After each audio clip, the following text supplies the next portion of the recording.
themselves with a considerable measure of tough Scots coming in and wiping the floor with us to begin with. What we're seeing is something we've never had in England since really the earliest Middle Ages. The key to understanding why these groups are so dangerous, everybody talks, and of course there is this ridiculous word, Islamophobia. Everybody talks about it essentially in terms of religion.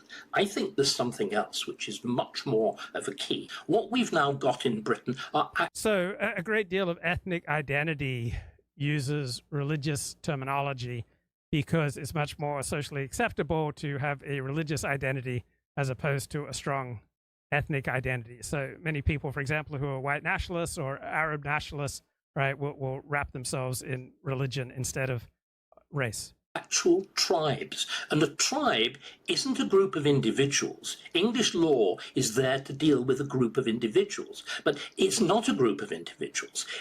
In a tribe, the individual, in a way that we are completely unfamiliar with in England, is subordinate to the group. That is why there are all the accusations, you know, in the East End of London and whatever, of false voting and all the rest of it, because the individual, a ballot, to our eyes, is something you do as an individual. There it's not. It's something that you do in response to communal instruction. Again, the extraordinary business of Gaza being an issue, not simply in a parliamentary election, but in for heaven's sake, local council elections. All of this represents a fundamental subversion of how we've done things in England. Not simply since democracy, but since the very beginning of representative government. Remember, we used to be that world again that Lee Kuan Yew was talking about, that I was talking about. It goes way, way back to Magna Carta.